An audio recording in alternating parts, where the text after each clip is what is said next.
A gente olha para outra disputa política nos Estados Unidos, porque começou hoje no Senado dos Estados Unidos, como a gente está contando nessa edição, o julgamento do segundo impeachment de Donald Trump. Sobre isso, a gente conversa agora com o Maurício Moura, que é fundador do Instituto de Pesquisas IDEA e pesquisador da Universidade George Washington. Maurício, boa noite. Muito bem-vindo. Você me escuta bem? Aqui é Mona Lisa Perrone falando com você. Mona Lisa, boa noite, eu escuto super bem. Boa noite aos telespectadores. Obrigada. Lorival Santana, analista de internacional, claro, participa comigo. Maurício, o Lorival tem dito aqui que será muito difícil, né, Donald Trump ser impedido, mas o desgaste será mais do que escancarado nesse julgamento, né? Acredito que essa é uma fatura política que sim, os democratas vão expor e vão cobrar, né, dos republicanos, especialmente se a gente olhar para o que começa amanhã nas 16 horas ali da acusação com vídeos, com as conclamações para a luta de Donald Trump. É nessa linha que a gente tem que olhar daqui para frente a fatura política que republicanos e Donald Trump pagarão inevitavelmente? Bom, já começou hoje, né? 56 senadores já consideraram constitucional o julgamento. E é interessante mostrar que 6 senadores republicanos, né? E alguns inclusive um voto, que é um senador da Louisiana, o Bill Cassidy, que não estava muito no radar aqui. Inclusive, hoje, todos os republicanos que eu conversei aqui em Washington disseram que foi um dia extremamente ruim para o Donald Trump do ponto de vista de argumentação, né? A argumentação do advogado de defesa dele foi muito aquém da expectativa. Então, assim, acho que tem três aspectos a serem considerados, né? O aspecto político, e aí é muito improvável que o Donald Trump seja cassado, não existe os votos suficientes no Senado, mesmo com esses 6, precisariam ainda mais, pelo menos 11 votos a mais para declarar o impeachment. Não existem esses votos no Partido Republicano. Existe o pilar da opinião pública, aqui é super interessante, o país está dividido, 50% dos americanos, numa última pesquisa que saiu agora, acreditam que querem o impeachment. Dentre esses, 87% dos democratas querem o impeachment, mas, óbvio, só 12% dos republicanos querem o impeachment. Agora, é interessante quando a gente pergunta se eles querem que o Donald Trump não possa mais concorrer à presidência, esse número vai para 55%, e mesmo entre os republicanos, 20% dos republicanos acham que ele não deveria concorrer mais à presidência. Então, no aspecto de opinião pública, tem um custo da divisão dentro do Partido Republicano e, obviamente, mais uma demonstração que o país está polarizado.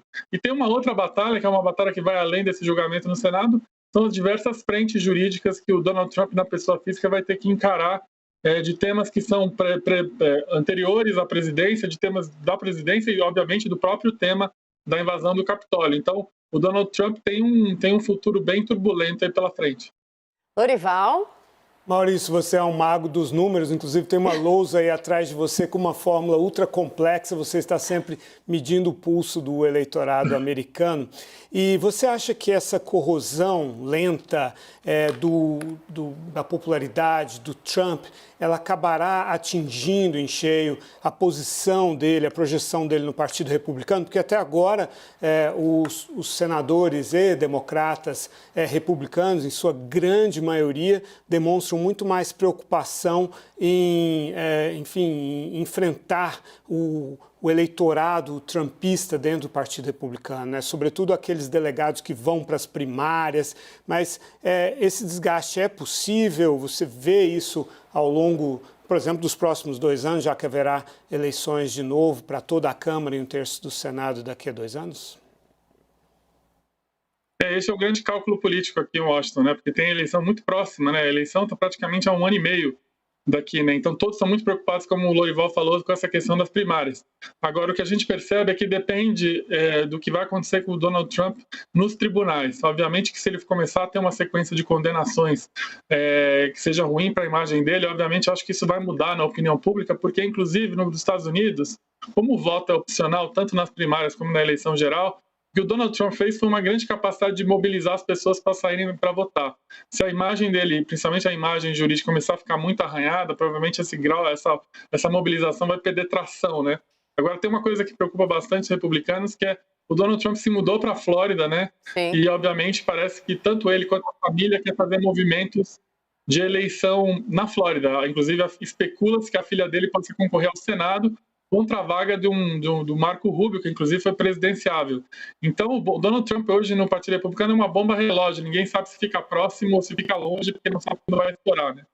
Mas até que ponto os republicanos vão ficar perto dessa bomba, com esses desgastes que estão aí no cenário, Maurício? Porque os republicanos, vamos lembrar, né, lá no começo, viraram o nariz para Donald Trump, com todo o estilo de Trump, mas aí ele veio com a força da popularidade, do astro da TV, do milionário, do bilhardário, e tudo isso meio que foi inclusivo para ele.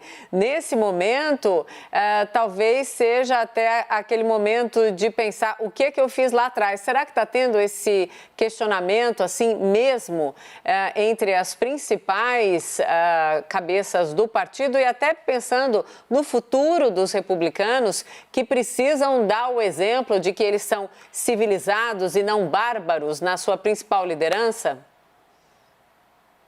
Eu acho que essa é a grande batalha pela alma do partido. Não tem uma resposta para isso. Se, por um lado, Donald Trump conseguiu mobilizar um contingente de eleitores que não estava mais votando nos republicanos, por outro lado, ele afastou os grupos mais moderados, o eleitor mais moderado.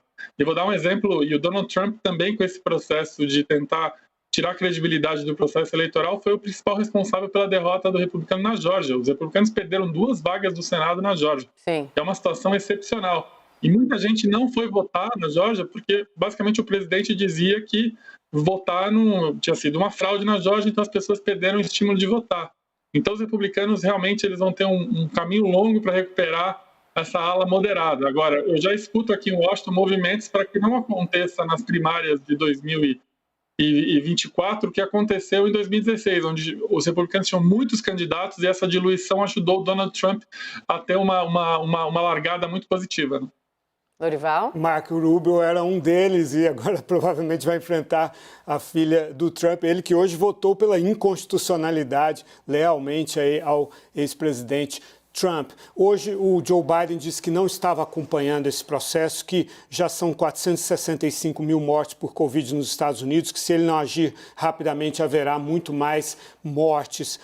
A sua percepção é de que os americanos a massa dos americanos acompanha esse julgamento de impeachment ou está realmente também com o mesmo foco que o presidente nos seus problemas cotidianos, Maurício? Não, os americanos estão muito focados em 2 temas aqui. Obviamente, o tema da Covid, como você mencionou, e o tema da economia, né? Tem uma grande expectativa da entrada do auxílio financeiro na economia. Tem essa coisa de abrir e fechar o comércio e, obviamente, afeta todos os estados, afeta todo mundo. Então, existe uma preocupação agora do americano médio muito mais com os temas econômicos e com a Covid, né? Agora, os extremos continuam se debatendo aí com o tema político.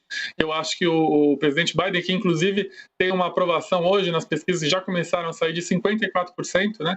Contra 35% de desaprovação na média das pesquisas. Uma aprovação, inclusive, que o Donald Trump nunca teve. O Donald Trump sempre batia nos melhores momentos o 40 alto, né? Então, eu acho que o Biden está muito mais alinhado com a preocupação cotidiana hoje do que o Trump no início do mandato dele. Sim, Biden de olho na tal contabilidade de popularidade e de feitos, né, nos tais 100 dias de governo mais para frente. Então, já fica para os 100 dias de governo de Biden outro convite para a gente conversar com você. Maurício, muito obrigada pela gentileza. Venha sempre conversar aqui com a gente. É ótimo ouvi-lo. Boa noite para você. Boa noite, Mona Lisa. Boa noite, Lorival. Obrigado. Obrigada, Lorival também, meu parceiro aí de assuntos internacionais.